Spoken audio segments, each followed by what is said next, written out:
Again, I rise, giving all praises to Allah, the author, creator, governor of the world, almighty, eternal, incomprehensible, the only one worthy of worship, adoration, thanksgiving, and praise. I give our honors to our prophet, noble then, noble now, and noble all the time, Prophet Noble Drew Ali, who came kicking over tombstones of Negro, black, and color, letting them know that you are what your forefathers was without doubt or contradiction, and you are not Negro, black, color, Ethiopian, or African American, because these names were given to slave by slaveholders in 1779, lasted to 1865. As is customary, I will do the Moorish American prayer. Allah, the Father of the universe, the Father of love, truth, peace, freedom, and justice, without doubt or contradiction. I give honors to the Moorish American government who came bringing the supreme laws. As is customary, I rise in prayer, the Moorish American prayer. Allah, the Father of the universe, the Father of love, truth, peace, freedom, and justice. Allah is my protector, my guide, and my salvation, by night and by day. Amen. Salvation, our God, unity.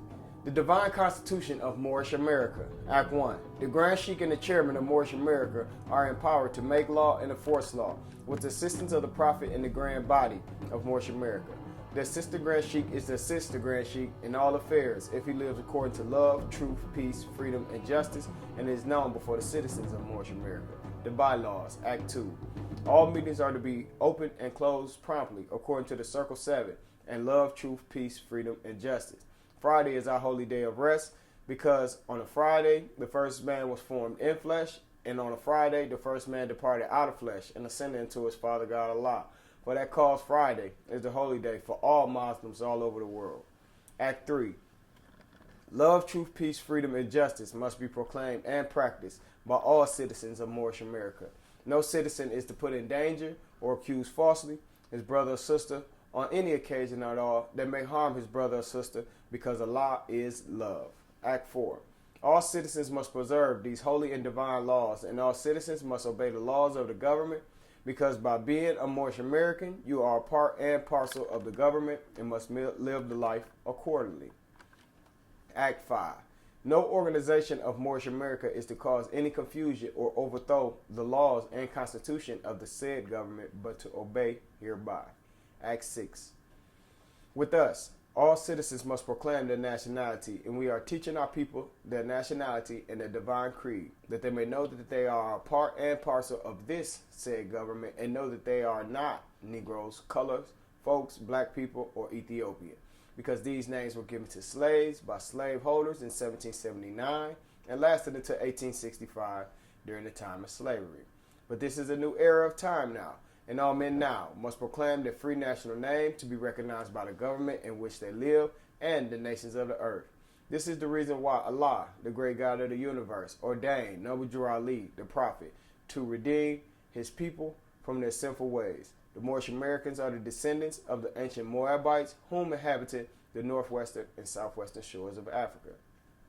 Act 7. All citizens must promptly attend their meetings and become a part and parcel of the uplifting acts of Moorish America. Moorish Americans must pay their dues and keep in line with all necessities of Moorish America, and then you are entitled to the name of faithful. Husband, you must support your wife and children. Wife, you must obey your husband and take care of your children and look after the duties of your household. Sons and daughters must obey father and mother and be industrious and become a part of the uplifting of fallen humanity. All Moorish Americans must keep their hearts and minds pure with love and their bodies clean with water. This divine covenant is from your holy prophet, Noble Drew Ali, through the guidance of his Father God Allah. Islam. I want to welcome you to One Nation. I am your host, Divine Minister, Dr. Cedric Pearson Bey. Today's topic, nationality. Nationality is the order of the day. And so we're going to get right into it. Dealing with nationality, you have the root word, which is dealing with nation. When you're dealing with nations, all nations bear one free national name. With that one free national name, they are known. You know, Chinese national is a Chinese. Because why? They have a land, China, They have a Chinese flag. They have a Chinese government. They have a Chinese constitution, as does any other nation. And so, make no mistakes about it. Our prophet brought us our nationality with our one free national name, Moorish American, with our one free national flag, the Moorish flag. What is that flag? That flag is a red flag with the 5-pointed green star in the center. What do the points represent? Love, truth, peace, freedom, and justice. And so we honor the principles and creed of our forefathers. And so our nation has been scattered. And so when we deal with this word nationality, we have to go back into history, because we'll find that in the last segment, I read from Egypt, the capital dominion of Africa, and it stated that the Moors had lost their nationality in 1774 because they honored not the creed and principles of their forefathers. And so, in losing that nationality, he gave a distinct year of 1774. Now, when you're dealing with that special year, 1774, you'll find that the BCL, or the Black Code Law, had came into effect. And this was the laws that instituted slavery. And those are special laws which took the nationality of us away. They started calling us Negroes and blacks and coons.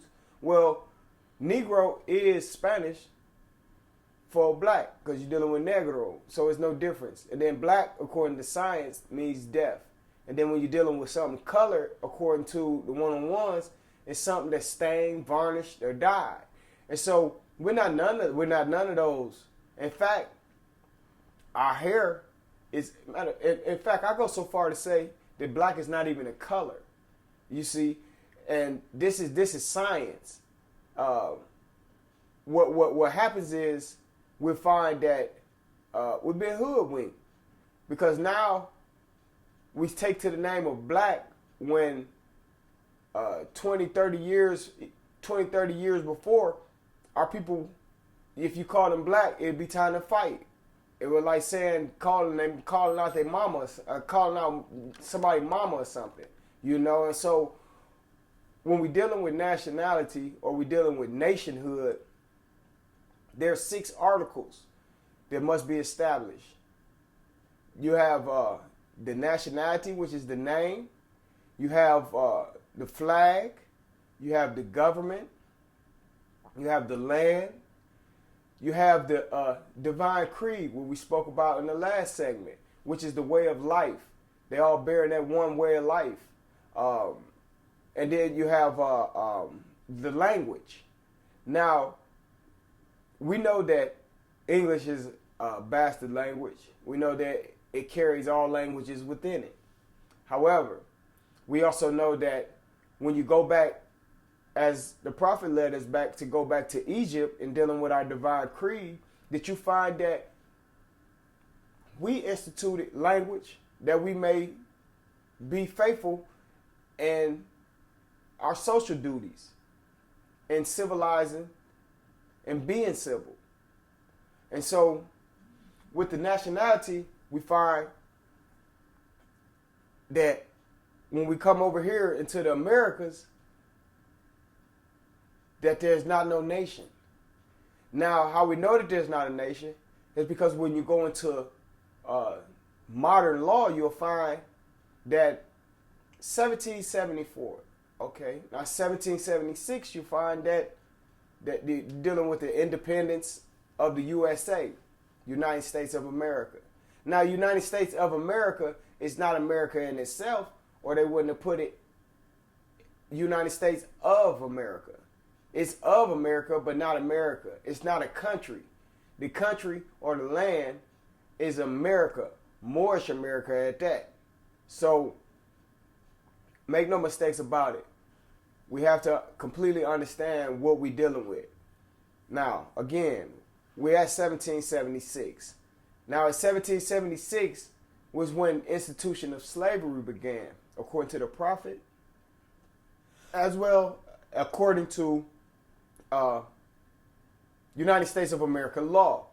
Now, what we'll find is that George Washington and all his Western Freemason brothers had wrote us completely out of the Constitution of the United States of America. We, the people, did not include us Asiatics or Moorish over here in the Americas.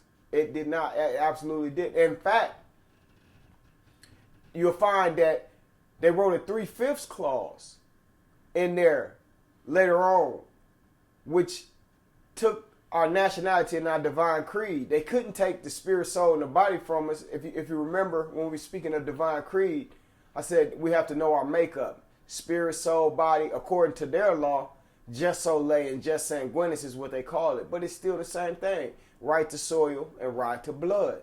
Right to blood being we are of a Moorish descent, because our prophet tells us that we are what our ancient forefathers was, without doubt or contradiction. And no man can change our descent line. And so, with that said, we also find out that the right to soil, which is America, the Americas, that making us Moorish American, giving us our just soleil and our just sanguinis, or our nationality and our divine creed. And so, this is a new era in time now. You know, our prophet, when you go and you do the history on Prophet Noble Drew Ali, you'll find that he went to Kemet and got all of the teachings at the age of 12. Went and got the teachings, came back, 1913, kicking over the tombstones of Negro, black, and color, teaching us, look, no, you're not. We're not that. In fact, I got all of these teachings right here. Take them. I brought you everything it takes to save a nation, taking to save yourself. Here's our flag, the Moorish flag. Why are we Moorish Americans? Because he brought forth, because we're descendants of Moroccans born in America. Now, when you deal with Morocco, that was the capital of the West.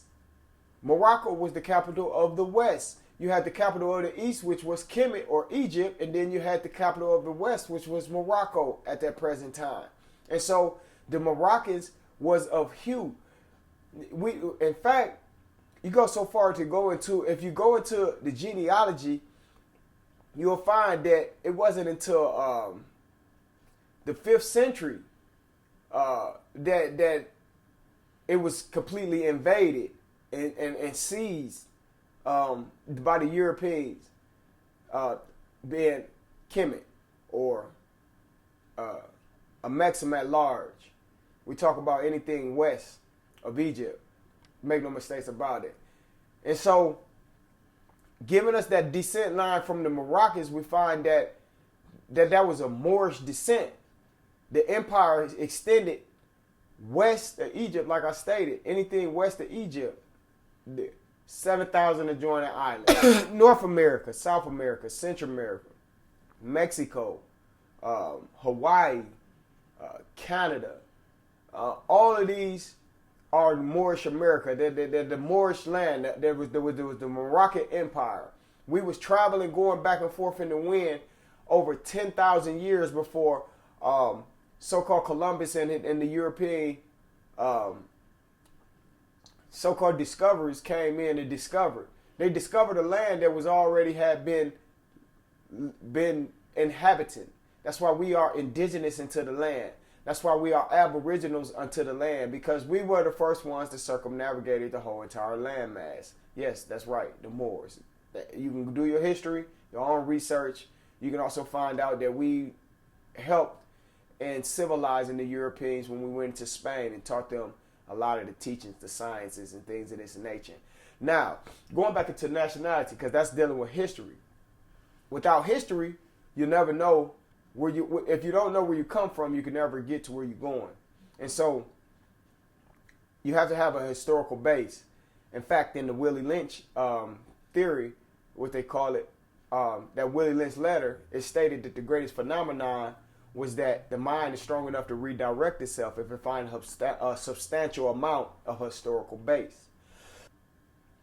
moving from the Moroccan Empire on down, we'll find that once we went into Spain in the 6th century, we civilized it. By 1492, they transpired against the Moors, all of those nations that had transpired because we amalgamated with the Europeans, and then that's when was brought forth the Italians, the Scandinavians, the Sardinians, etc. And these many nations branched off, and before you knew it, King Ferdinand, Queen Isabella, some of the rulers who had sieged Egypt and Morocco and Palestine, all of these had transpired against the Moors and started the West Atlantic slave trade by 1492. And so with 1492 and the expulsion, again, the West Atlantic slave trade had began. So the Moors who didn't go by the grave went by the slave. Make no mistakes about it. And so during that special passage, you'll find that it was a Holocaust that transpired. Over 260 million of our people was massacred. Totally, it's a massacre because it was so bad that the sharks to this day migrate in that special place where they was throwing bodies and stuff off to this day, and that was over what? Over 500 years ago. Over 500 years ago. And so from 1492, we go into 1774. Now in 1774, you'll find that Great Britain was enslaving people too and locking our people up. And so they got tired of that and they want to be free from the crown, what they call the crown. So they teamed up with the present Morocco, which we were to found the world. We founded Morocco, Tripoli, Algiers, Tripoli, all of these nations of the West. We founded. However, once they was invaded, again we come to the present Morocco. They teamed up with Morocco and transpired in getting the independence. By 1776, they brought forth the Declaration of Independence. Now, in this special Declaration of Independence, you'll find that they gained their power from the great God and things that were self-evident that all men are equal and endowed with that equal inalienable rights which couldn't be taken. Again, spirit, soul, and body can't be taken. Nationality, divine creed can't be taken. It could be knocked out of you. The divine creed and the nationality, but the spirit, soul, and body cannot be taken. And so they transpired, and by 1787, they started the Barbary Treaty, which was with Morocco and the new United States of America, because they gained their independence, 1776, 1779. 1863, when the two brotherhoods, the Scottish Rite and the York Rite of Western Freemasonry, clashed because they slave stock. They didn't want one to do slavery and the other one was doing it, and they wanted to shut them down. And even Abraham Lincoln stated that he wouldn't have freed the slaves, but it was an economical cripple that he had to do. If he could have crippled them, the South, without freeing the slaves, he would have. This is history. And so, 1865, they abolished slavery. The institution of slavery. 1865. Now, this entitled us, if we were free, to gain our land back, get our reparations, like every other nation who has suffered slavery, and form amongst ourselves our own government, so forth and so on. Did it happen? Quite the contrary. However, what happened is by 1868, 1865, 3 years later, they brought forth 1868, which was the 13th and 14th, the 14th and the 15th Amendment, because the 13th Amendment was what they brought forth with no slavery unless it was involuntary servitude. All right. Now, again, 3 years later, they brought forth the 14th and 15th Amendment, which says all persons born. Now, when you're dealing with the word person, go into the Black Law Dictionary. Now, when we dealt with the class Divine Creed, I stated about the dictionaries. Make sure you get the oldest dictionary you can to get the most authenticated definitions of the words. So go into the Black Law Dictionary. 3rd edition preferably is one of the best dictionary, and deal with the word person, and you'll find out that established commercial property. So all those who say that they're U.S. citizens are property. I don't matter if you so-called white, when we know that white mean purity and purity mean God, and then we know that what Satan gave his name, Satan gave his name God too, didn't he? White mean purity, purity mean God, ruler of the land. You add that up for your own self. However, what happened after that was that we started going for civil rights, because you go and you did 1868, you find it. But before I go into that, let me go into 1886, when the prophet was born, Prophet Noble Drew Ali. Now, here an angel is born, one who comes from amongst us, born in the state of North Carolina, 1886. By the time he was 12, found himself in Egypt, Kemet, where all of the teachings of ancient divine creed, the first religious creed of know thyself, Sutam Nathi. That's divine creed, to know yourself and know that you and God are one. That's the divine creed. That's the most ancientest creed, is to know yourself and to know the great God is within you.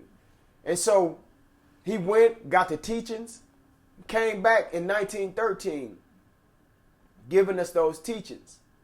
Now we'll find that by 1928, he went to the Pan American Conference and registered us as the Moorish American nation. Now, what this did is it completely bankrupted the so-called USA, who was a corporation at that time, because, as I stated, 1863 they started the war. Now they started the war, the Scottish Rite and the York Rite, two brotherhoods, because of the money. 1863, by 1871, they completely lost their sovereignty to be a government and became a corporate entity that was not a government. They are not a government to this very day. Not a government to this very day. They are not a nation to this very day. In fact, if you go get a passport and it states nationality on there, it states United States of America. What type of nationality is that? Anyway, so the prophet, 1928, went and registered us to the Pan American Conference as a Moorish American nation. Brought forth our flag. By 1929, he had to leave the body because the Moors had been indulging in Western Freemasonry. They had been trying to overthrow a holy and divine prophet that was sent to us to give us our nationality and our divine creed and to teach us our old religion. You hear a lot of our elders saying we looking for that old time religion. Yeah, that old time religion is Islamism, the life of peace. We dealing with Islam, you're dealing with peace. Ism mean to act it. The actions of peace. When you're dealing with Islamism, you're dealing with I, self, Lord, and master. In self-mastery. And so, to be love, you must first understand love. And we find in Act 3 that our prophet teaches us that Allah is love, the great God of the universe. The only thing, living thing, that can bring forth living things. This is when we're dealing with nationality. Now, our prophet, once he left the body, now let me go back, because in 1913, he brought forth what they called the ancient Canaanite temple. Now, when he brought forth the ancient Canaanite temple, he ended up changing the name several times, and the last name being the Moorish Science Temple of America. This is where he taught the nationality and the divine creed according to the divine constitution and bylaws. He taught this demonstration. And so, again, when we go to 1928, by 1929, and he left the body, by the time he left the body, Western Freemasonry buried the Moorish Science Temple. It buried our nationality and our divine creed. If you go into any Western Freemasonry temple, you'll find that they have a coffin at the bottom, and it has a 5-pointed green star on it, symbolizing the African God-man. Symbolizing the African God-man. They code word for it is Haram Abif. Now, Allah knows my heart, and he knows that the prophet say, I come to reveal all secret organizations. And so, make no mistakes about it. From 1868, we find that as we go on, move about, we find that we had all different type of organizations that sprung up. We give honors to the harbinger of the prophet, Marcus Mosiah Garvey, who I will utter the words of this harbinger. Quote, nationhood is the only means by which modern civilization can completely protect itself. Independence of nationality, independence of government is the means of protecting not only the individual, but the group. Nationhood is the highest idea of all peoples. How do we miss that? That's why they don't talk about Marcus Garvey. That's why they barely want to give us what Malcolm X brought forth, but they're not going to tell you that he went to The Hague to try to get us as a nation. So, nationhood is the order of the day. Noble Drew Ali, study his words, who came for us. Nationhood is the order of the day. Even the harbinger, Marcus Mosiah Garvey, said, we of the Negro race are moving from one state of organization to another, and we shall continue until we have thoroughly lifted ourselves into the organization of government. So government, even in the divine constitution and bylaws, the prophet put government in there. What said government was he talking about? He said divine, so we must have a theocratic government. Look, nationhood is the order of the day. Even the Marcus Garvey said, we of the Negro race are moving from one state of organization to another, and we shall continue until we have thoroughly lifted ourselves into the organization of government. Organizations cannot be governments, but governments can have millions of organizations. So government is the order of the day. Divine constitution and bylaws establishes our government, establishes who we are as a people and where we have to go, And so this is one nation. And I'm your host, Divine Minister Dr. Cedric Pearson Bey. Gratitude for watching. Peace.